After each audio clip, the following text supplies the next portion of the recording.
Good morning and welcome to the Public Service Commission of South Carolina. It's Tuesday, April 23rd, 2024 at 10 a.m. And we are here for a hearing in docket number 2023-13-A. Let's take a roll call of commissioners. With us virtually, we have Vice Chair Powers, Commissioner Justin Williams, Commissioner Thomas. Present in the hearing room, we have Commissioner Carol Lee Williams, Commissioner Caston, and Chair Belser. Let me recognize our staff counsel, Mr. Stark, to read the docket. Thank you, Madam Chair. Madam Chair and other commissioners, we're here for the proceeding in docket number 2023-13-A, which concerns the application of Chem-Nuclear Systems, LLC, for adjustments in the levels of allowable cost and for identification of allowable cost concerning fiscal year 2023 to 2024. Madam Chair, this proceeding is to be heard today, Tuesday, April 23rd, 2024, at 10 a.m. in the offices of the Commission.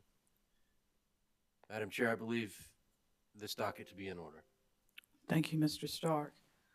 Let's take appearances from the parties. Who's representing Chem-Nuclear Systems? Madam Chair, good morning. David Black from the Maynard Nixon Law Firm, and I'm here with Jason Jones, the Director of the Barnwell Operations for Chem-Nuclear. Thank you, Mr. Black. And the Office of Regulatory Staff? Good morning, Madam Chair. Donna Rainey on behalf of ORS. With me today is Joshua Austin and also our newest paralegal, Mr. Michael Keller, is in the audience as well. Thank you. Thank you, Ms. Rainey. I think we have no one here from the South Carolina Attorney General's office. South Carolina Department of Health and Environmental Control. No response. Atlantic Compact Commission. No response. Thank you. Any preliminary matters that we need to take up before we begin with the testimony? Ms. Rainey? Yes, Madam Chair.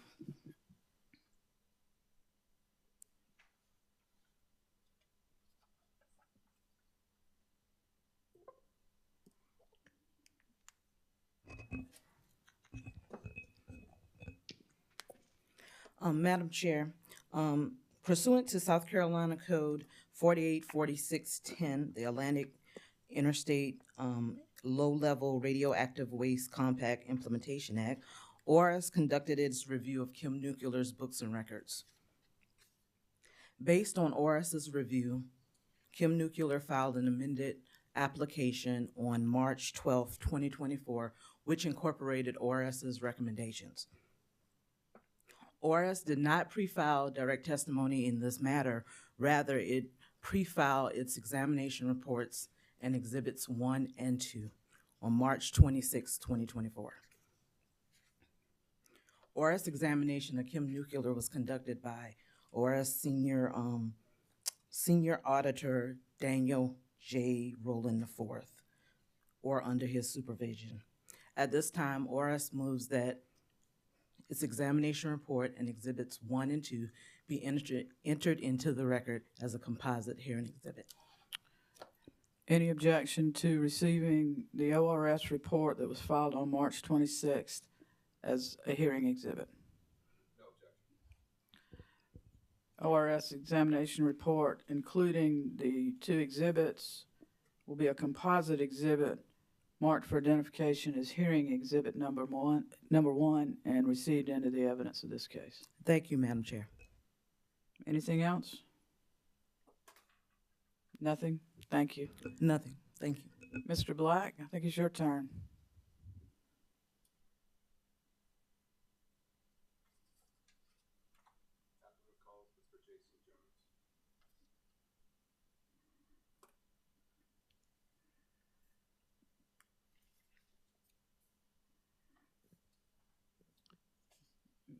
Miss Sally, if you'd swear the witness. So raise your right hand, please. Do you swear or affirm the testimony you're about to give to be the truth, the whole truth, and nothing but the truth? I do. Good morning, Mr. Jones. Good morning. Is that on?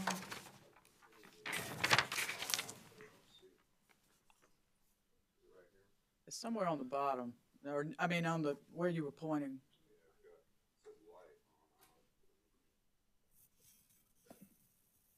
I don't know how to work those things, so I'm the wrong one to ask.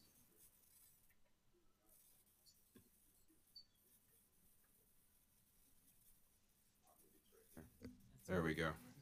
Is that better? Yes, sir. Thank you. Great. It's hidden on the mic itself. Good morning, Mr. Jones. Good morning. Please state your name, position, and business address. My name is Jason N. Jones. My business address is located at 740 Osborne Road, Barnwell, South Carolina. I'm employed by Chem-Nuclear Systems, LLC, CNS, a wholly owned subsidiary of Duratech Incorporated, which is in turn a wholly owned subsidiary of EnergySolutions, LLC. As Director, Barnwell Disposal Operations, I am responsible for the safe and proper disposal of low-level radioactive waste received at the disposal facility, in accordance with the company's South Carolina radioactive material license. I am also responsible for management, supervision, and administration of disposal operations, personnel, equipment, and buildings. Please state your educational background and professional experience with the Commission.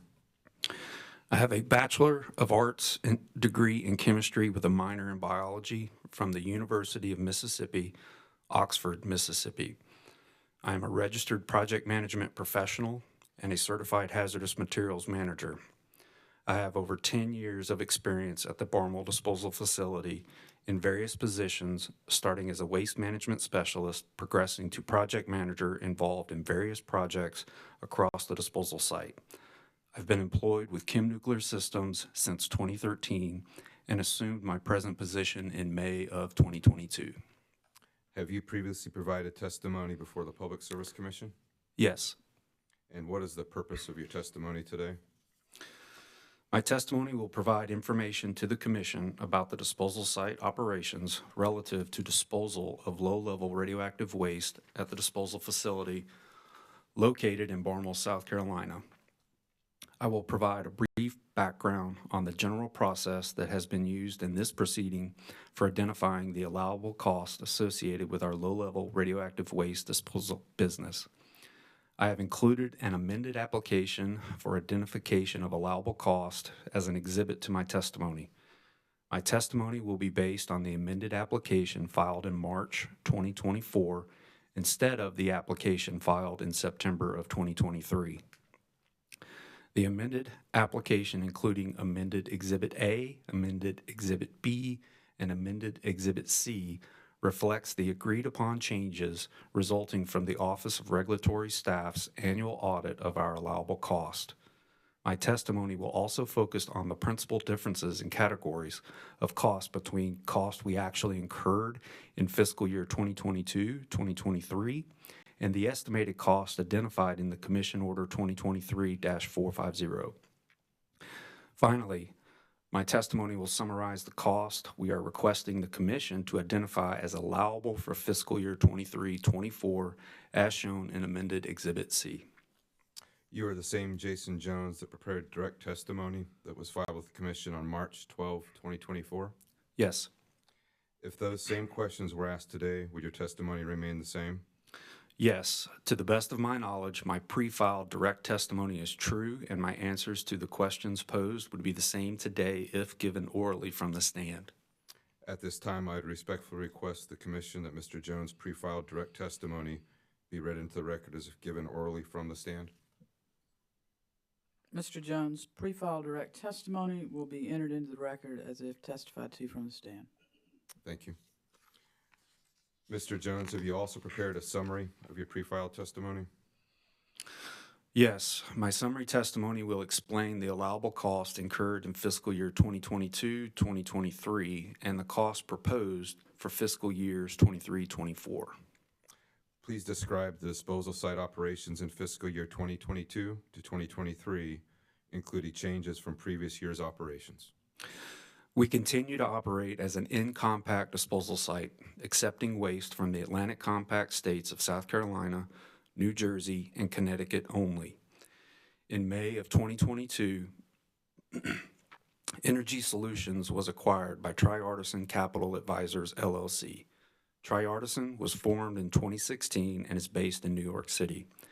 The acquisition has had no effect on CNS day-to-day operations. Please describe the allowable costs incurred in fiscal year 2022 to 2023 and compare those costs to the amounts identified in Commission Order 2023-450. This part of my testimony will focus on the principal differences in categories of cost between actual cost incurred in fiscal year 2022-2023 and the cost identified in Commission Order number 2023-450. Actual fixed costs are less than the cost identified in Commission Order number 2023-450. Fixed cost, actual fixed cost incurred in fiscal year 2022-2023 were $72,846 less than the fixed cost identified in Commission Order number 2023-450. Chem-Nuclear proposed an adjustment in the fixed cost in the original application. In the amended application, Chem-Nuclear proposes no adjustment as shown on amended Exhibit A. Variable cost. Variable cost consists of two parts. I will discuss variable labor and non-labor cost, and then variable material cost for the concrete disposal vaults, variable vault cost.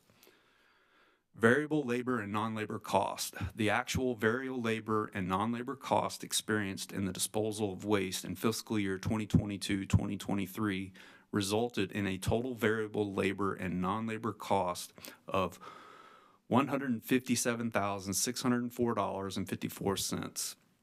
The actual variable labor and non-labor cost experienced in fiscal year 22-23 is $45,392.97 more than the amount that would have been anticipated based on rates provided in Commission Order number 2023-450. Chem-Nuclear requested an adjustment in this category of cost in the original and amended application. Variable material vault costs. The amount of actual variable material vault cost incurred in fiscal year 2022-2023 for standard disposal vaults was $390,557.30. This amount is $99,920.91 less than the amount calculated using rates identified in Commission Order number 2023-450. Chem-Nuclear requested no adjustment in this category of cost in the original and amended application. Irregular costs. Not all irregular costs for the year are known at the time a commission order is issued. Irregular costs are costs incurred for projects that may not occur each year or projects that occur each year but with varying costs. Irregular cost projects with varying annual cost included trench construction, site engineering and drawing updates, and other site construction projects. Examples of projects that may not reoccur each year are large component disposal and license renewal proceedings and hearings. Total actual irregular cost incurred for fiscal year 2022-2023 were $307,964 compared to the amount identified in Commission Order number 2023-450 of $367,612. Therefore, Chem-Nuclear seeks no adjustments in irregular cost as shown in the original and amended application. Please describe the cost proposed for fiscal year 2023 to 2024. The costs proposed for fiscal year 2023-2024 are summarized in amended Exhibit C. Disposal operations in fiscal year 2023-2024 will continue to reflect smaller routine volume disposal site operations because the disposal site will continue to accept only from 3 Atlantic Compact states. Proposed fixed cost. For fiscal year 2023-2024, we propose $3,389,009 in total fixed cost as shown on amended Exhibit C in the amended application.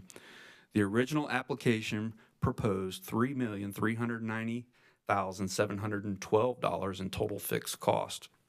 As a result of the ORS audit, which reviewed actual costs from July 1 through December 31st, 2023, and projected costs for the remainder of the fiscal year, cost in the depreciation category decreased, while cost in the corporate allocation category increased in the amended application. Proposed irregular costs. As discussed earlier, not all irregular costs were known at the time the application was submitted. The irregular costs identified in amended Exhibit C are based on projected costs incurred during the first half of fiscal year 2023-2024 and activities expected in the second half of the fiscal year. A total of $418,036 in various irregular project costs was summarized in Exhibit C to our original application. The amended application proposes a total of $500,270 in irregular cost as shown in amended Exhibit C. This increase amount represents an increase in irregular cost in the amended application. Proposed variable labor and non-labor cost rates. The variable labor and non-labor cost rates proposed for fiscal year 2023-2024 are based on actual experience during fiscal year 2022 and 2023 and then inflated by 2.5%. Chem-Nuclear does project an increase in this category of cost from the original to the amended application for slit trench operations by $9,440 for a total of $72,000. Proposed variable material vault cost rates. The vault cost rates proposed in amended Exhibit C are based on actual experience during fiscal year 22-23 and then inflated by 2.5%. The amounts shown on amended Exhibit C for variable material cost rates vaults are the same as those shown on Exhibit C of the original application. Does that conclude your direct testimony? Yes. Thank you, Mr. Jones. Answer any questions that ORS or the commission may have. Mr. Black, would you like to offer the amended application as a hearing exhibit? Yes, ma'am. I think a hearing exhibit too. Thank you. Any objection? The amended application will be marked for identification as hearing exhibit number 2 and received into the evidence of this case. Thank you. ORS? ORS, no comments. No questions? No questions. Thank you. Commissioners, questions for the witness? Commissioner Caston? Thank you, Madam Chair. Good morning, Mr. Austin. It's Mr. Jones, but good morning. Mr. Jones, I'm sorry. I knew that. Just forgot it. Thank you for your going over all that information. I appreciate it. Thinking about the decommissioning trust fund and the extended care maintenance fund, what is the status of those? Are they adequately funded at this time? So my answer would be that the responsibility of the fund is more of the Office of Regulatory Staff's under their purview. The last communication that I received on the extended care fund was it was around $155 million. Of course, that fluctuates due to withdrawals, interest, those types of things. But we do prepare our best estimate to take care of the site for 100 years, and that's presented in our closure plan that we submit every 3 years. But the responsibility of that fund, to my knowledge, lies with the Office of Regulatory Staff. Do you have an opinion as to its adequacy at this point in time? Based upon the estimates that we have put together, we think that it is adequate for taking care of the site for 100 years after Phase 2 decommissioning. Thank you. Yes, sir. And the groundwater testing around the Barnwell site, have you identified any concerns over the level of tritium or other contaminants?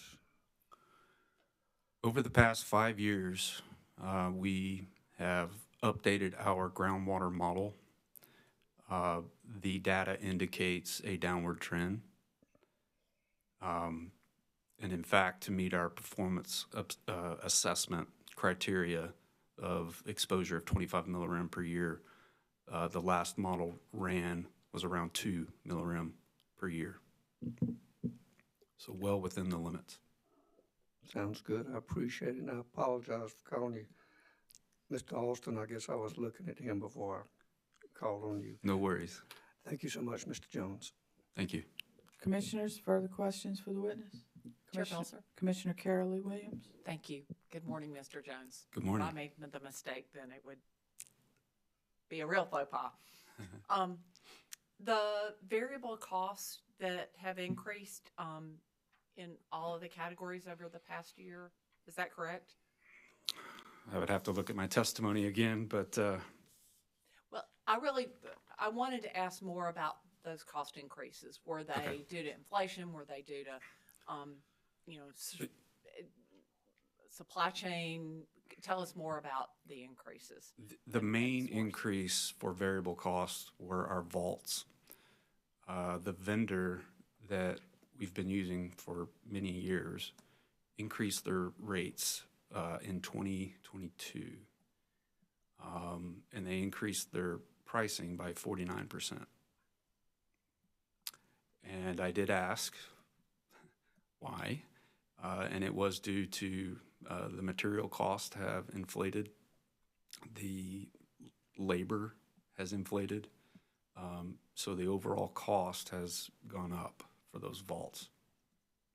Do you have a sense as to whether that is a longstanding escalation, or, some things we've seen come down in this same time period? I don't expect the vendor to increase their rates every year.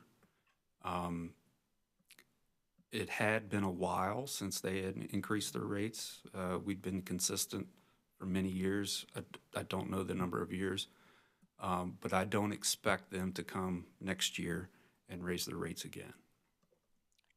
But similarly, you don't expect a decrease. No. Will you talk generally about how you try to manage for variable cost changes? So it all depends on what the utilities want to do. If they want to ship more waste in a particular year, we're obviously going to have higher variable costs. That is hard to predict because the utilities may have some event that happens to where they need to ship the waste to get it off of their site. Just an example, they may have, a potential leak or something that creates more waste in a particular year, and that's just unpredictable. But, on a routine year, 50 to 60 is what we plan for. 50 to 60 what? Vaults. Okay. So that's the best I can answer that. Do you get a heads up when there is an issue? Sometimes. I do have good communication with some of the utilities, some not so much. But most of the time, I do get a heads up, especially if there's going to be a campaign that is out of the norm, and especially if we are getting large components. May I ask Absolutely. what do you mean by campaign? So when I say campaign, I mean one generator has 10 liners that they want to send us. That's what I would consider a campaign event that is outside the norm of shipping. Thank you. Sure.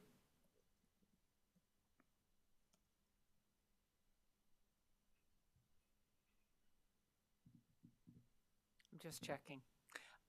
Would you talk about, and I'm just going to say the words because I don't understand it, but eradicated hardware trench cost. They're about 140,000 compared to 228 for the previous year. Could you talk more about that increase, if I've got that right? So the irradiated hardware shipments don't happen every year. And in the past several years, it's really just been one utility that's been sending irradiated hardware. What is irradiated hardware? So irradiated hardware are pieces of the reactor, such as control rod blades, that are heavily irradiated, high concentrations of radioactivity. As far as dose rates, those are the highest dose rates that we get at the site. And it's really just equipment that comes out of the fuel pool that is irradiated, no longer of use, and they have to dispose of it. I think it's the word trench that has me having a hard time with that. Is that because you're putting them in a trench as opposed to? So we separate our what we call slit trench. That's where we put our irradiated hardware. It's a different design, a different type of trench, and it does not get disposed of with the regular ABC waste. So it's every slit trench is pretty much brand new. We have to design from the beginning to the end. We usually get a heads up as far as we're going to receive 3 irradiated hardware shipments. We design a trench for 3 vaults for offloads and disposal. And again, that happens 2-3 years. It doesn't happen every year.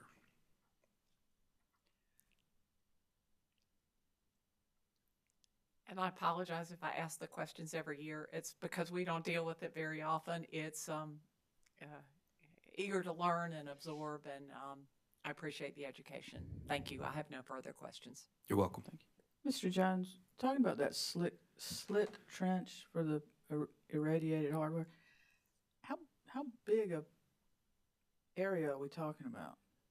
So as far as length, it's around 200 feet. Depth usually goes to 20 feet, with about 40 feet as far as width. And then we actually shape the walls, and we call it a slit trench because it looks very narrow. The vaults are not the cylindrical, they're actual rectangle. And so it's basically 200 feet long, about 20 feet deep, with an opening on the top. I could draw you a picture. No, but I think that's part of my confusion is I don't know the size of these things that we're talking about, and I mean, because I imagine it's pretty big, but I don't know. so that's why I was asking. Okay, that helps. Thank you. You're welcome. Commissioners, further questions? Madam Chair. Madam Chair, this is Commissioner Powers. Vice Chair Powers is recognized. Thank you very much, and good morning. I would like to just follow up a little bit on the questions that Commissioner Caston talked about, the 100-year fund.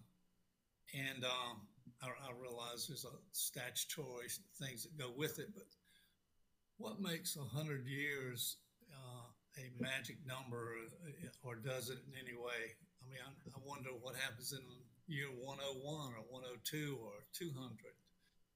Is there such a breakdown that this is a feasible, reasonable number? So I don't know the answer to why we have a 100-year goalpost. I would have to research that and get back with you. That's the best that I can answer that question. Well, that's the only question I had. Thank you. Thank you, Vice Chair. Commissioner Thomas? Thank you. Good morning, Mr. Jones. Good morning. I had a couple of follow-up questions. So you mentioned irradiated hardware, and I think you said it was highly radioactive. And I just wonder, how does that relate to you being a low-level disposal site? So it still falls into the category of low-level waste because it does not meet the definition of high-level waste. High-level waste is fuel, spent fuel. You can actually, I can give you the definition, but you can look in DOE Order 435.1, which talks about high-level waste, and it gives you a definition of what that is. If it's not high-level waste, everything else is low-level waste.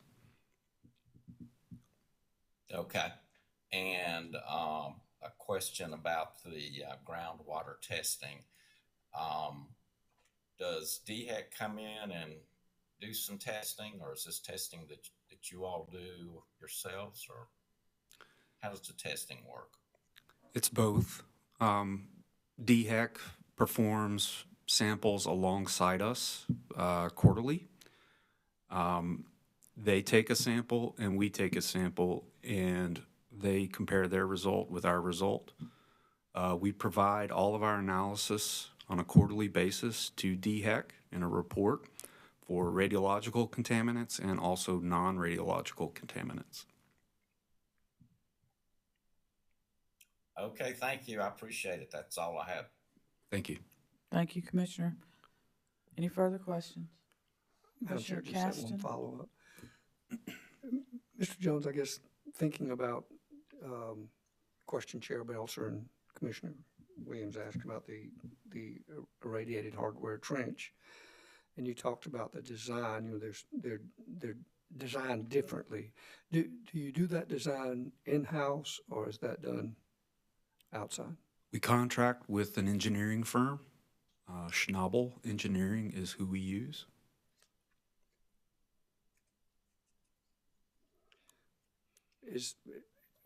Is that mostly like how thick the concrete would be, or type concrete, or anything like that, or do you know? So the trench design has no concrete. The trench itself is just clay. The vaults are the concrete that we put the liners into, and then the vault gets covered up and disposed of. All right, well, that's what I was thinking in terms of that makes sense. And the vaults, are they sealed? They they are sealed. However, there is a hole in the bottom of them by design. Keep them from floating, or okay. Yes. To let water out. I appreciate it, Mr. Jones. Thank you. You're welcome. Commissioners? Mr. Jones, I wanted to ask about, in your testimony on page 5, at the bottom, you referenced the SAP accounting system, and it was projected to go live in mid-2021, and it still hadn't gone live. It's on hold. What's going on with that? To my knowledge, the last that I spoke with our IT department, our new hired CFO has yet to still make a decision on whether or not we will proceed with SAP. My opinion is that we will not. Well, I'm just going by memory. That seemed to be a big issue a few years ago, and there was some cost involved with that, were there not? Those were unallowable costs. Okay, unallowable. Okay. Thank you. Commissioners, anything further? Mr. Black, any redirect? That's it. Thank you, Chairwoman. Thank you. Mr. Jones, thank you for being here today. I hope this wasn't too onerous a procedure for you, but we appreciate your testimony today. You may stand down. Thank you. Mr. Black, anything further? Nothing further. Office of Regulatory Staff, anything further? Nothing further from us. This might be a record. Well, if there's nothing further to come before the commission in this proceeding, I thank the parties for their appearance. We will be notifying you of our decision at an upcoming business meeting. And with that, we are adjourned. Thank you very much. Thank you. We're adjourned.